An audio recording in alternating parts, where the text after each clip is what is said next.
Alors, on va essayer d'étudier rapidement un texte de Rav Dessler qui est extraordinaire et que Bezrat Hashem il va apporter une nouvelle lecture sur la fête de Rosh Hashanah, puisque vous savez que Rosh Hashanah c'est le début de l'année et Shana c'est aussi un langage de shinouï, de changement. Donc Rosh Hashanah c'est le début du changement. Et ça tombe Rosh Chodesh. Et Rosh Chodesh, c'est le début du mois.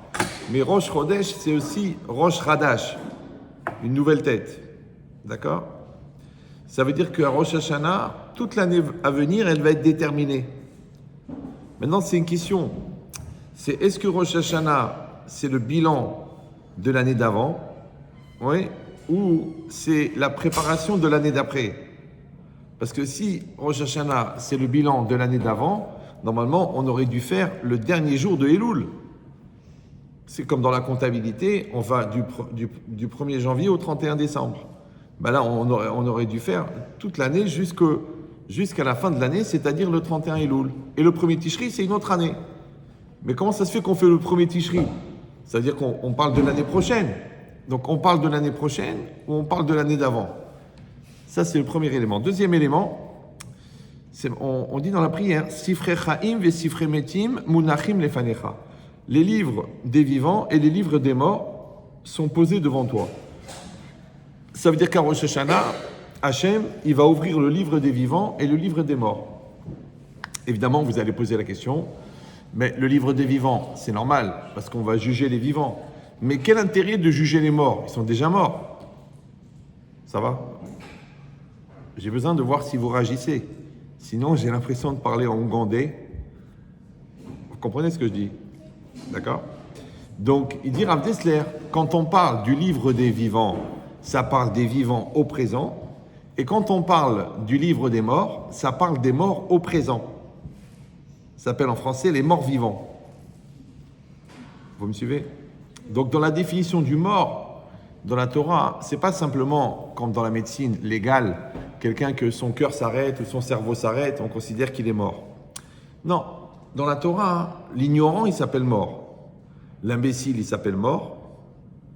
Le têtu, il s'appelle mort. Le complexé, il s'appelle mort.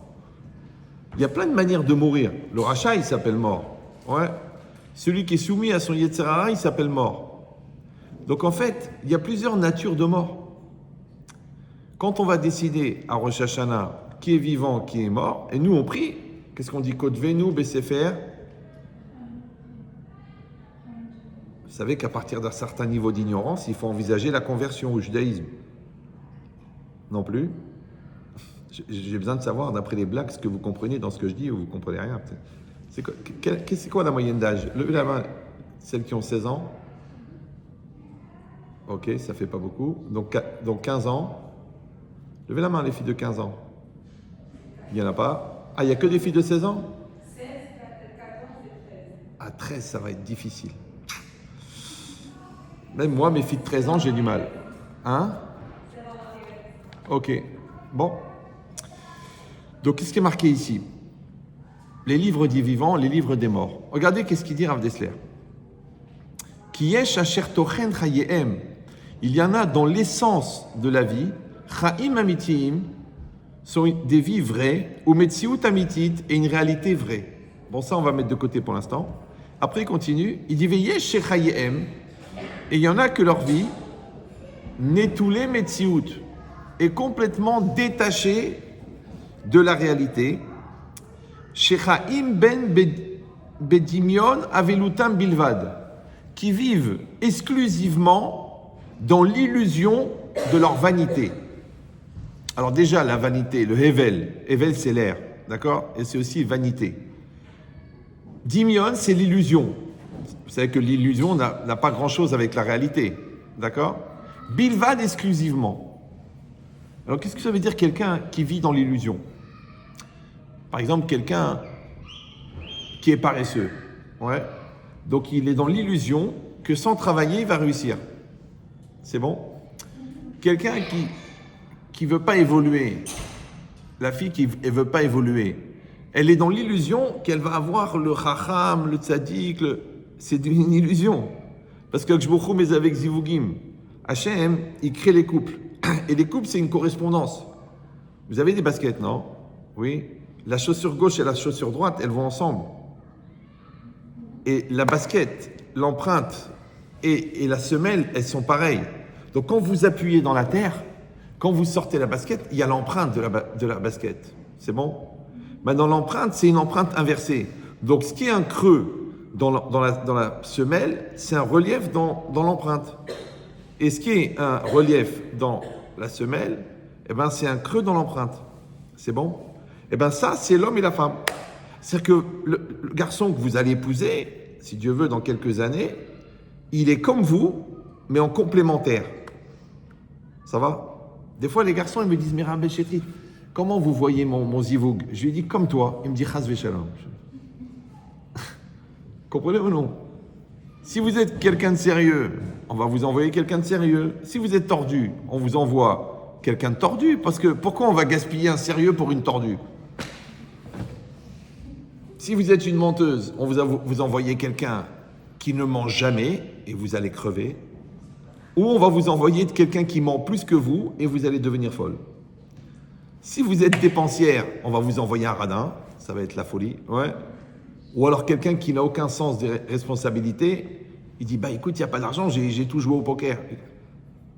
Ça veut dire, vous pouvez imaginer la personne que vous allez rencontrer. Donc maintenant, soi-disant, vous êtes jeune, mais en fait, vous êtes en train de fabriquer votre avenir. Vous me suivez ou non? Comme dans les études. Si vous faites bien les maths, vous faites bien la physique, vous faites bien les études de nature, je ne sais pas comment ça s'appelle ici, bah peut-être vous ferez médecine. Mais si vous faites rien, bah peut-être vous ferez coiffure, ou manicure, ou les ongles. Ouais. Mais c'est pas une condamnation, hein. Il en faut des comme ça et des comme ça. Mais ça veut dire qu'en même temps que vous faites votre présent, vous fabriquez votre avenir.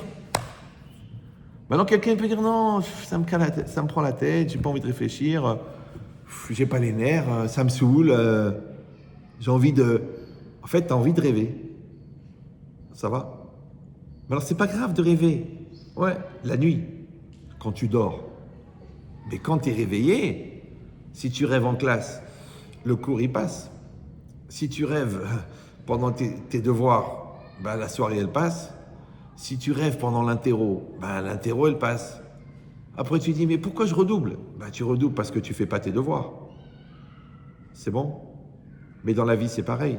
Les gens ils disent, mais pourquoi j'ai toujours les mêmes problèmes? Je dis, parce que tu redoubles.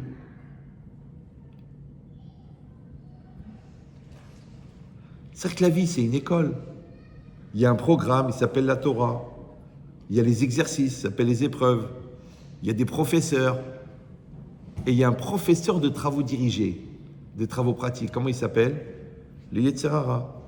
Donc il va t'envoyer des exercices. Si tu es maligne, tu fais les exercices et tu grandis.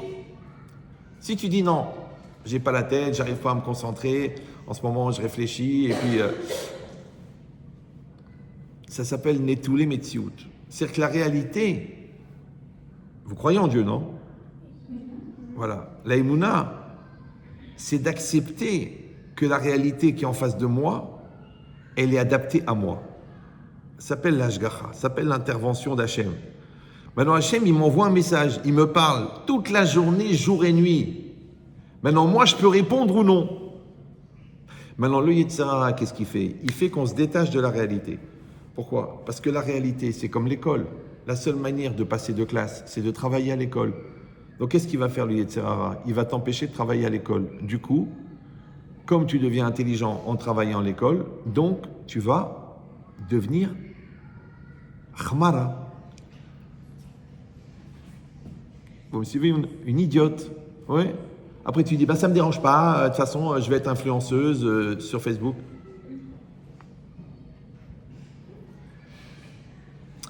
Ça s'appelle Netoulé Metsiout. Tu sors de la réalité. Ouais. Vous êtes des bénotes Israël. Vous êtes des diamants. Vous êtes peut-être, il y en a une qui va porter Mashiach, on va savoir. Ouais. Mais vous avez aussi le Yetzer Hara de la mode, de la rue. Vous avez aussi envie de regarder des séries et vous êtes attiré par des choses et vous voulez vous maquiller et une jupe un peu plus courte parce que celle-là, elle vous étouffe. Ouais, c'est possible, c'est normal, c'est légitime. On va dire même c'est animal, ouais. Mais le problème, c'est que il faudrait savoir si ça c'est vous ou c'est pas vous. C'est le pire qui peut arriver dans la vie. C'est quand quelqu'un, il arrive à l'âge de 40 ans et il dit « Je n'étais pas moi-même. J'ai pas vécu ma vie. C'est pas ça que je voulais.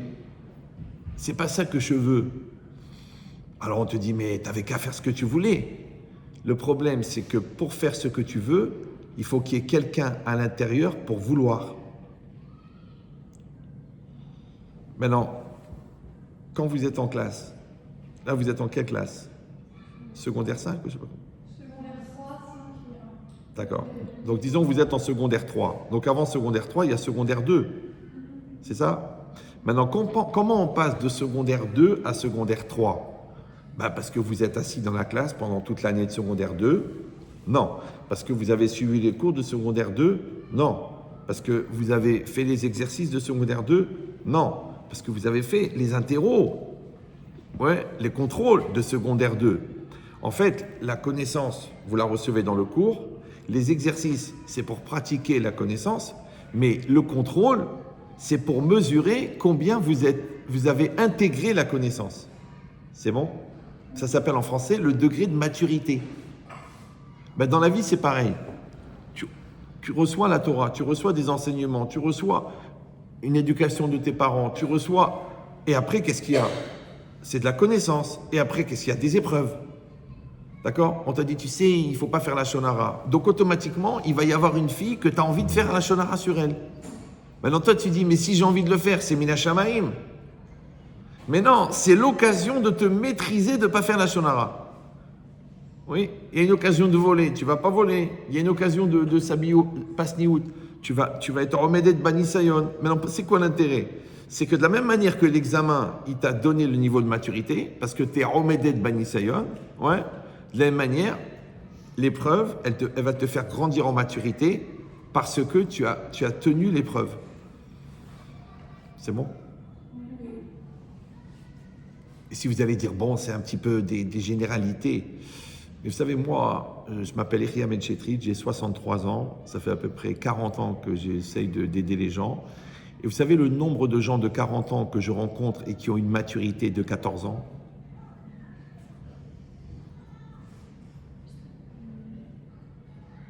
Vous comprenez ce que je dis ou non? C'est que quand la personne elle-même, elle se surprend que « Ah, mais je me suis vraiment conduit comme un gamin, comme une gamine. Attends, mais je suis perdu et j'ai pas la tête et j'ai pas envie et j'ai pas la force. » Mais ça, c'est une réponse d'enfant, ça. Mais à 40 ans, c'est un peu tard. Donc la question à 2 millions d'euros, comment est-ce qu'on peut avoir 14 ans à 40 ans? Parce que vous avez compris qu'il y a l'âge physique et l'âge mental. Ça va? Maintenant, l'âge physique, c'est l'âge que tu as depuis que tu es né. Si tu as vécu 40 ans, tu as 40 ans. Mais l'âge mental, c'est le résultat de la maturité. Donc, c'est combien tu as été remédé de bénissionnote. Ça va? Donc, si tu as fait 10 ans d'études, tu n'as pas le même niveau intellectuel que quelqu'un qui a arrêté l'école en secondaire 1. C'est bon? Et si toi, tu as appris et intégré ta Torah, tu n'as pas le même niveau de religion que quelqu'un qui a grandi à 10 km de Québec, du vieux Québec. Oui? Et de la même manière, au niveau maturité, tu n'as pas le même niveau de maturité si tu as assumé ou si tu as glissé, si tu t'es laissé aller ou si tu t'es pris en main. Maintenant, comment ça s'appelle celui qui échappe à la réalité, celui qui ne veut pas aller dans l'épreuve, celui qui écoute son Yetzirara ou qui écoute sa peur ou qui écoute sa flemme ou qui écoute le regard de l'autre, s'appelle Netoulé Metsiout. Il est séparé de la réalité. Ça va? Mais chaque réalité, c'est une opportunité de grandir. Quand là, vous êtes là devant moi. Bon, la vérité, je n'ai pas l'habitude de parler à des filles de 13 ans, 16 ans. Mais ça fait rien. Laura Vechadad, il m'a demandé de parler. Moi, je le connais depuis 30 ans. J'ai dit, je viens. Maintenant, moi, c'est un examen pour moi. Est-ce que je vais trouver les mots pour votre âge à vous. Mais d'un autre côté, vous, c'est une épreuve pour vous. Parce que moi, vous avez, je ne sais pas, un rabbin habituel. Ça va. Mais si on est tous investis, moi, je donne le meilleur de moi-même, et vous vous concentrez, malgré que c'est pas ce discours rabbinique habituel, ouais, il peut se passer quelque chose. Il peut se passer ce qu'on appelle un flash de communication. Communication, écoutez bien ça, communication, communiquer, ça va? Communiquer, communion, communion, commun, commun, comme un.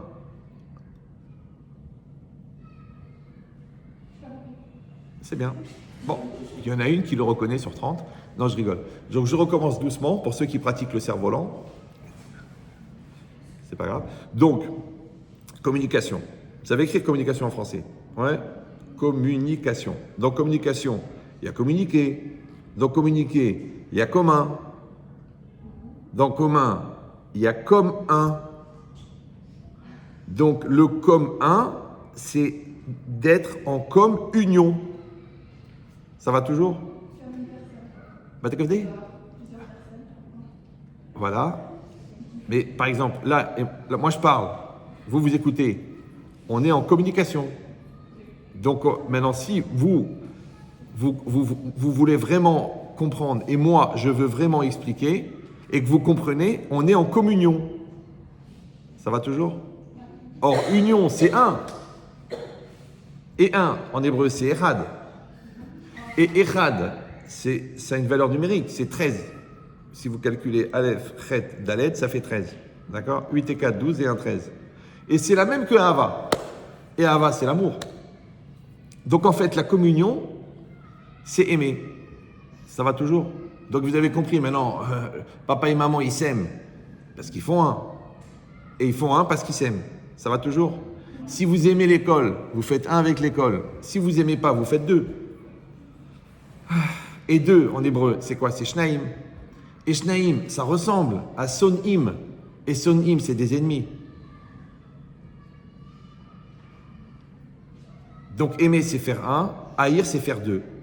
Donc vous allez vous poser la question, est-ce que je fais un avec la vie ou non?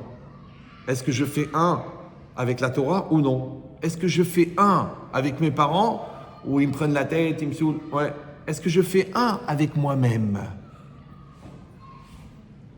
Ah, c'est intéressant ça. Encore une fois, je sais que vous êtes très jeunes, mais au moins ça servira pour les profs. Ouais. Oui. Faire un avec soi-même, ça veut dire qu'en français, c'est facile. Si vous parlez français, on dit être soi-même. Soi, c'est qui? C'est moi. Le même que qui? Que moi. Donc moi, je dois être le même que moi. Et combien vous êtes là-dedans? En vérité, la logique, c'est que j'ai mon moi intérieur. Par exemple, là, vous me voyez là. Si vous ne me voyez pas, il faut acheter un chien. Donc vous me voyez. Bon, un chien d'aveugle. Donc vous me voyez. Maintenant, ça, c'est mon corps. Mais qui c'est qui parle? C'est moi. Maintenant, le moi extérieur, c'est celui qui agit. Et le moi intérieur, c'est celui qui veut. Maintenant, j'ai deux projets dans ma vie. Je dois construire mon moi intérieur. Ça s'appelle le respect de soi, la connaissance de soi, la maîtrise de soi. Ça s'appelle Kavodatzmo, ça s'appelle Hirat Shamaim, ça s'appelle Midot. Tout ça, c'est le moi intérieur. Et à part ça, il faut fabriquer le moi extérieur. Celui qui agit. C'est bon? Maintenant, quand les deux, ils sont les mêmes, quand ton moi intérieur et ton moi extérieur, ils sont les mêmes, ça s'appelle en français être soi-même. Ça va? Si vous allez dire, bon, c'est un peu évident, c'était pas la peine de venir, mais il faut savoir une chose, écoutez bien ce que je vous dis, les trois quarts des gens, au lieu d'être eux-mêmes, ils sont eux-mêmes que l'autre. Donc ils passent leur vie à chercher le regard de l'autre, ils vont souffrir de la critique de l'autre, et ils vont être contents des compliments de l'autre, et ils vont tout le temps vouloir la reconnaissance de l'autre, mais c'est pas de l'autre que tu dois être reconnu, c'est de toi. Et ça, je vous dis, aujourd'hui, pour vous, c'est un peu étranger, parce que là, je vous fais découvrir l'Amazonie derrière la porte d'un appartement, ouais. Mais plus vous allez grandir, plus vous allez comprendre ça. Or, il faut savoir, encore une fois, que le rapport que j'ai avec la réalité, c'est ce qui permet de grandir. Encore une fois, tu travailles à l'école, tu augmentes ton niveau intellectuel. Tu travailles tes midotes, tu augmentes tes midotes. C'est normal. Tu travailles ta patience, tu deviens patient. Tu travailles ta nervosité, tu deviens nerveux. Ouais. Tu entretiens ta susceptibilité, tu vas souffrir. Tu entretiens ta simha, ta joie, tu as la pêche. Tu entretiens ton angoisse. Ouais, il fait moche et personne ne m'aime. Et même mon père, il m'a jamais allaité. C'est une image, hein. Vous comprenez cette idée-là? Que tu peux être dans l'entretien du positif ou tu peux être dans l'entretien du négatif. C'est bon? Maintenant, vous savez comment on appelle dans la Torah l'entretien du négatif? La mort. Et vous savez comment est-ce qu'on appelle l'entretien du positif? La vie. Alors Hachem, il te dit, Natati lefanecha et hachaim ve'et hamavet. J'ai mis devant toi la vie et la mort, choisis. Toi, tu dis, oh non, moi je fous rien à l'école, ça me saoule, j'ai pas envie de réfléchir, la religion, c'est... Comme tu veux, tu as choisi la mort, c'est bien, c'est pas grave. Il en faut des brels. Pour qui je vais travailler, d'accord? Mais d'un autre côté, il y a la vie. Vous me suivez ou non? Mais dans la vie, c'est quoi? Encore une fois, la vie, c'est un rapport vivant avec la réalité. Alors, comment il appelle ça, Rav Dessler? Chaim amitim. Une vie vraie. Parce qu'il y a deux problèmes. Il y a la réalité et il y a vous. Donc, il y a moi et la réalité. Maintenant, moi, je peux avoir un rapport faux avec la réalité. Vrai. J'ai une réalité qui est vraie. Mais moi, j'ai un rapport faux. Oui, je me mens à moi-même, je m'angoisse, je me prends la tête, je me stresse, personne ne m'aime, et de toute façon, vous ne voulez pas de moi, et on ne comprend pas, et l'école, c'est trop dur, et j'arriverai jamais, et les profs, ils font exprès de mettre les exercices que je ne comprends pas, et la leçon, elle est en anglais. Non, c'est du français. Là, tu es dans une réalité fausse. Ça va? Bah? Bah, le problème, c'est ça. Ça veut dire quoi ce qui se passe? Vous savez, les gens, ils étaient dans les camps de la mort. Ouais, et ils ont survécu. Et l'autre, elle a eu une mauvaise note à l'interro et elle a fait 8 ans de dépression. C'est quoi la réalité? Bon, j'ai pris un exemple fort, comme ça on ne va pas commencer à discuter, surtout que ce n'est pas un cours particulier, puisque ça démarre à 20 000 €, donc je ne sais pas quelles sont vos capacités. Voilà. Non, la vérité, j'ai que 30 minutes. Donc restez concentrés. Comme ça, si Dieu veut, on va essayer de faire 10 ans de maturité en 30 minutes. Si vous êtes concentrés. Sinon, c'est pas grave. Vous direz, bon, on n'a rien compris ce qu'il voulait, mais il était sympa. Je ne pense pas qu'il va revenir. Non, je vois ceux qui comprennent, je vois ceux qui ne comprennent pas et je vois ceux qui ne suivent pas. Je vois, parce que vous me regardez moi, mais moi, je le vois à vous. Ça va? Donc, essayez de comprendre. Chaim amitiim, c'est quoi une vie vraie? Vous savez, le mot émet, il s'écrit Aleph, Mem, Tav. Imaginez ça, c'est la personne. Donc là, il y a la personne et là, il y a la réalité. C'est bon? Il y a l'intérieur et l'extérieur. À l'intérieur, il y a le Aleph. C'est quoi Aleph? C'est la plus petite lettre, valeur numérique 1. Mais en même temps, c'est elle qui maîtrise tout. Parce que Aleph, c'est Alouf. Alouf, c'est le chef. Le Tav, c'est la plus grande lettre, valeur numérique 400, la dernière de l'alphabet. Tu dois passer du Aleph au Tav. C'est-à-dire que tu dois réaliser à l'extérieur ton potentiel intérieur. Ça s'appelle la définition de la vie. Maintenant, ce passage du potentiel au réel, qu'on appelle en français se réaliser, puisque tu rentres dans la réalité, ouais, il passe par le même. C'est quoi le même? Détendez-vous. Le même, c'est là. Quand je pose une question, c'est pas pour avoir votre réponse.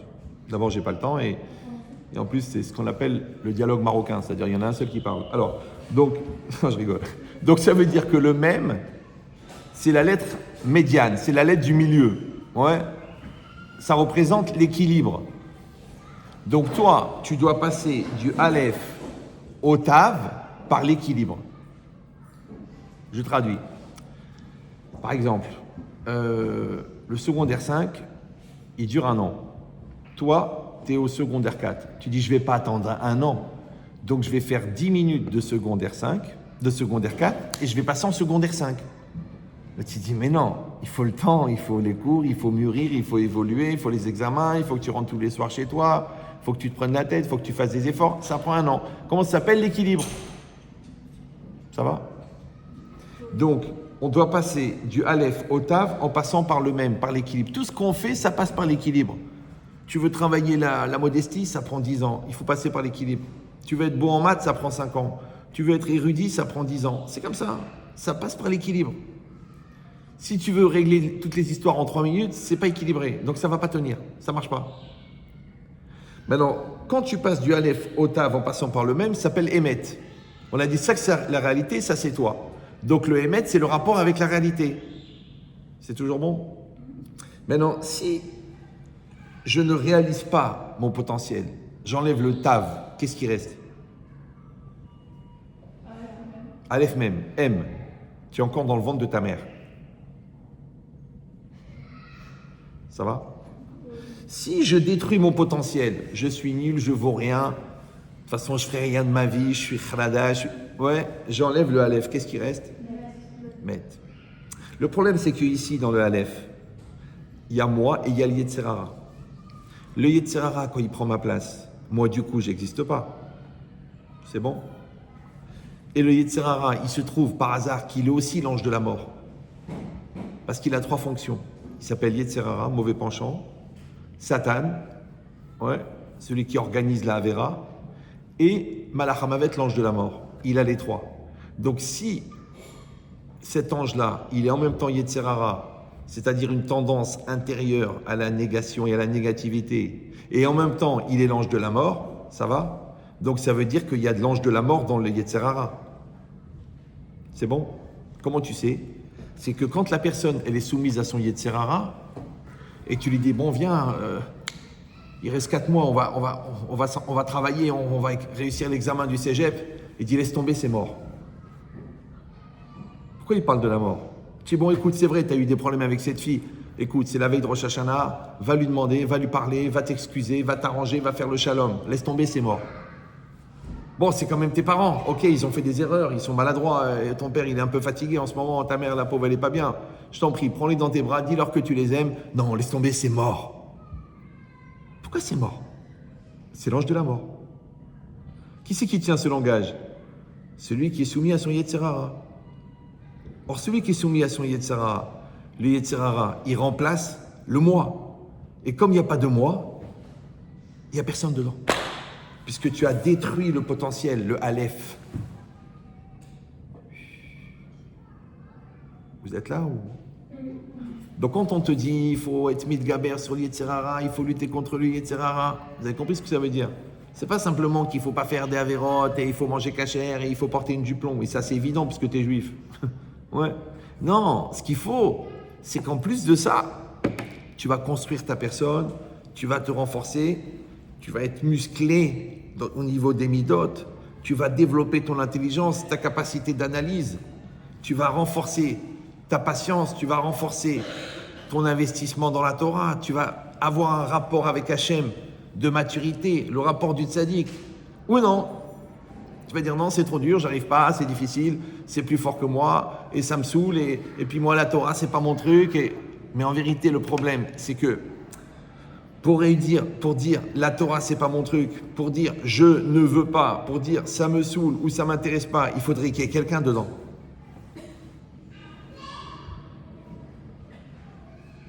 Mais le jeu, vous connaissez les règles du jeu?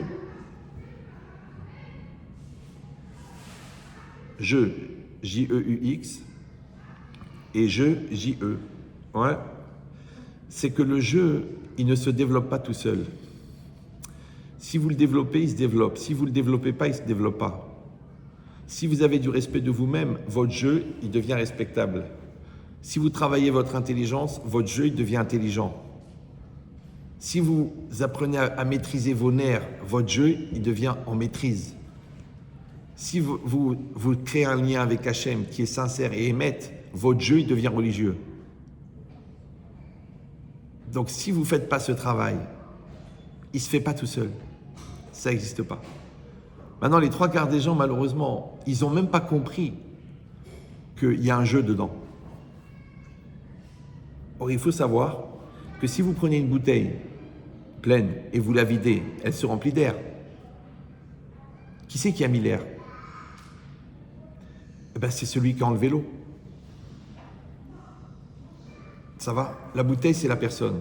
Si votre jeu, il est inexistant, automatiquement, c'est l'Yetzara qui prend la place. Parce qu'il n'y a pas de vide dans la nature. Maintenant, nous, on appelle Yetzirara. Vous savez comment ils l'appellent, les goïms? Les complexes, les malaises, les peurs, la flemme, la lourdeur, l'incapacité à s'en sortir, la négativité, la névrose, et après, si affinité, la bipolarité, la schizophrénie. Comprenez ou non? Mais tout ça, c'est quoi? C'est l'absence du moi. Donc, quand la Torah, elle te dit développe ta personne, parce que qu'est-ce qu'on dit? Ezeu Gibor, Akovesh et Titro. Qui est l'homme fort? Celui qui maîtrise son Yetzirara. C'est bon? Donc, vous avez compris que le Yetzirara, c'est celui qui existe quand toi, tu n'existes pas. Vous êtes toujours là? Donc, comment tu deviens fort? En luttant contre le Yetzirara.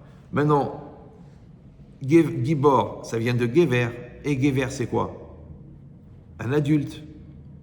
Donc ça veut dire Ezeu Gever, qui c'est l'adulte? Celui qui lutte contre son Yetzirara, qui maîtrise son Yetzirara. Donc celui qui est maîtrisé par son Yetzirara, il s'appelle un enfant. Maintenant, si toi je te dis, écoute, travaille, c'est pour ton avenir, et tu me dis, j'ai la flemme, mais la flemme, c'est pas toi. Donc c'est le Yetzirara. Donc ton Yetzirara, il est plus fort que toi. Donc du coup, il t'empêche de travailler à l'école. Comme tu ne travailles pas, tu deviens une khmara. Comme tu es une khmara, tu es obligé d'épouser un khmar. Après, les enfants d'un khmar et d'une khmara, ils sont khmar. Après, ils ont une vie de khmar. Dans une communauté de khmar. Avec un travail de khmar, une parnassa de khmar et une ashgacha, une intervention divine de khmar. Et à 40 ans, qu'est-ce que tu fais? Tu dis, mais c'est quoi cette vie pourrie? Mais c'est la vie que tu as choisie. Tu dis, mais je ne l'ai pas choisie. Mais ce que tu n'as pas compris, c'est que de ne pas choisir, c'est un choix.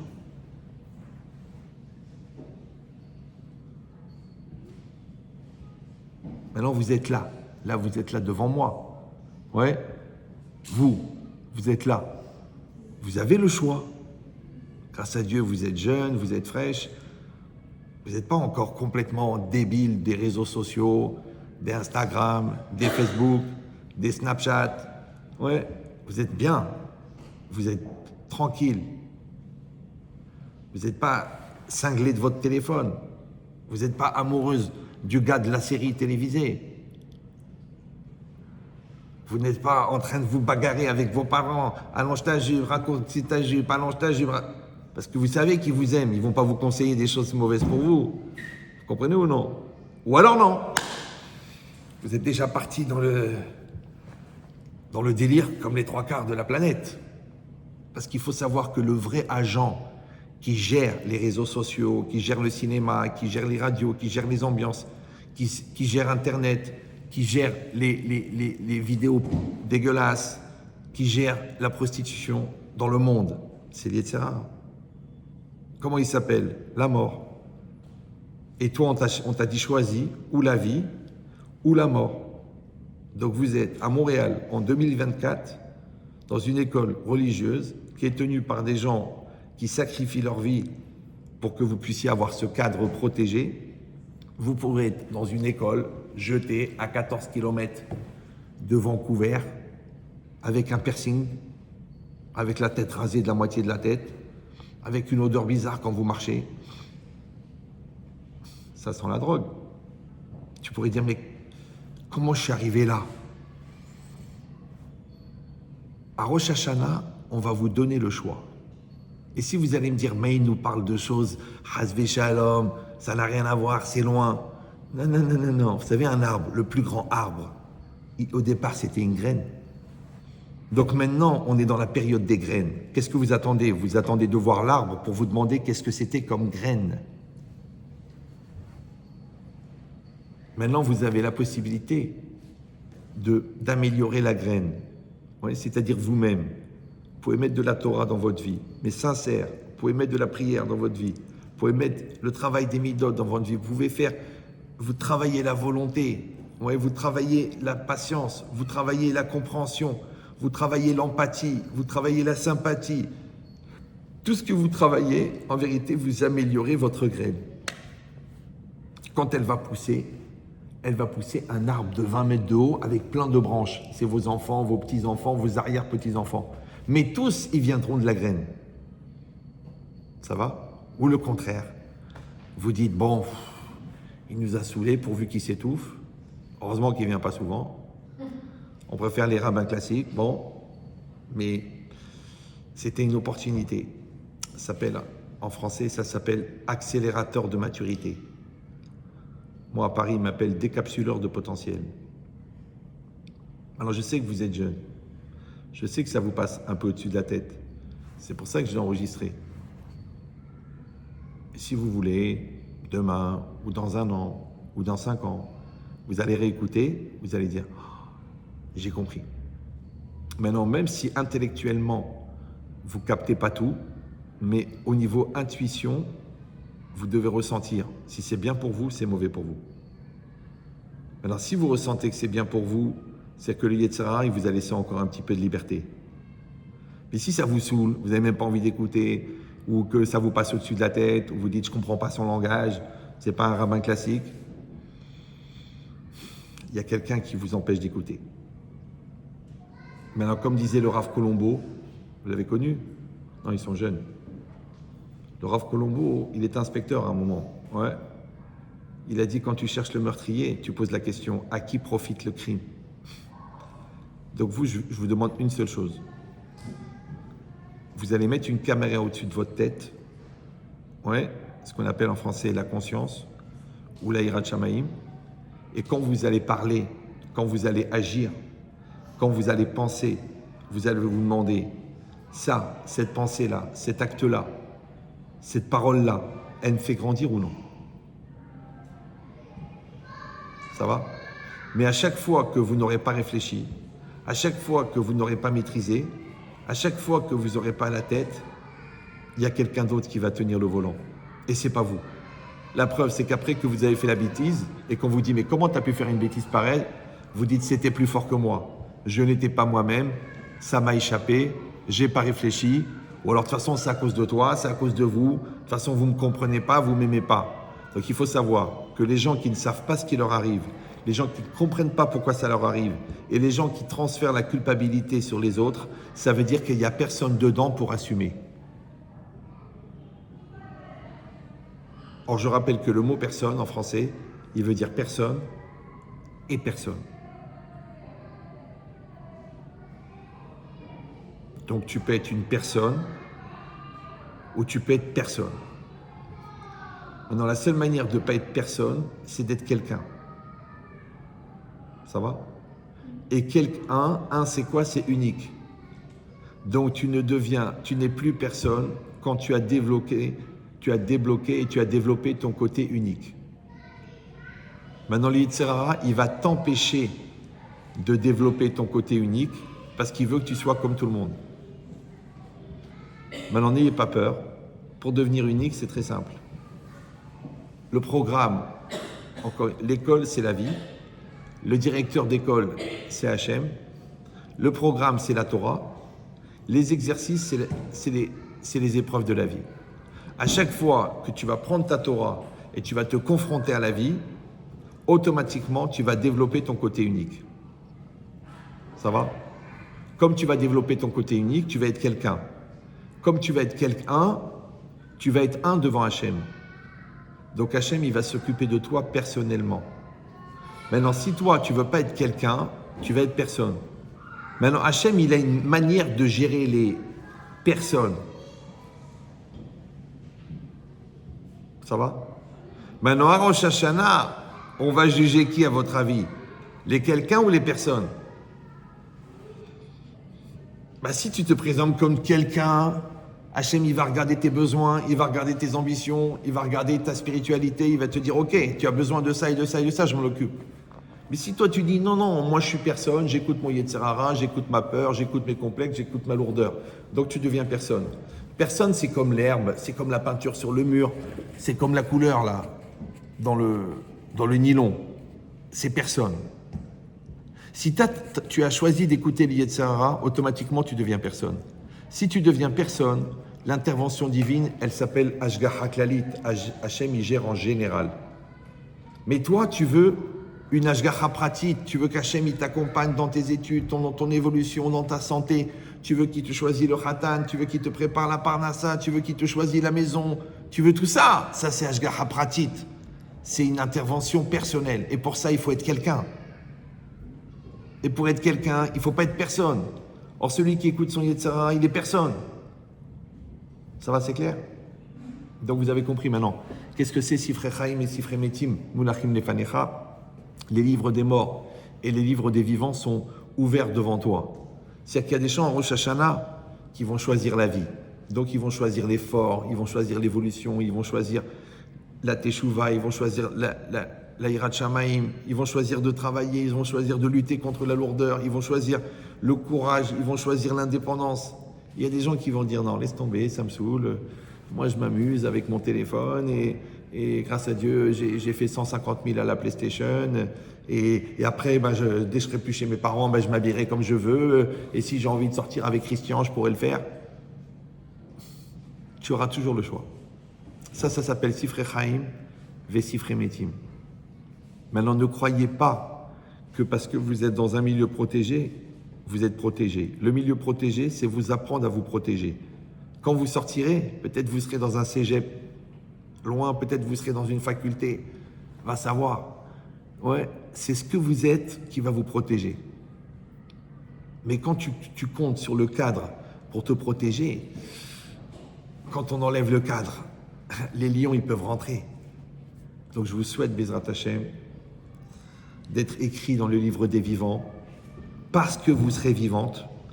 Et si vous n'êtes pas vivante, vous êtes potentiellement, c'est-à-dire vous aurez l'ambition d'être vivante. Et sachez encore une fois que vous êtes en train de fabriquer la graine qui va faire l'arbre.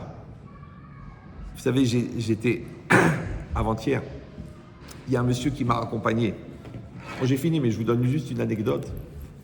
Il m'a accompagné là où je dors. Il m'a dit, je suis le gendre de un tel. Alors moi, ça m'a fait bizarre. Parce que moi, le un tel, je l'ai connu quand il était célibataire. Et lui, c'est son gendre. Je ne sais pas si vous me suivez. Donc ça veut dire que ce un tel, bon, il s'est marié, il a beaucoup étudié la Torah, il est devenu rave. Il a eu des enfants qui ont grandi. Et sa fille, elle s'est mariée avec ce monsieur. Et il a 4 enfants. Et lui, il a des cheveux blancs.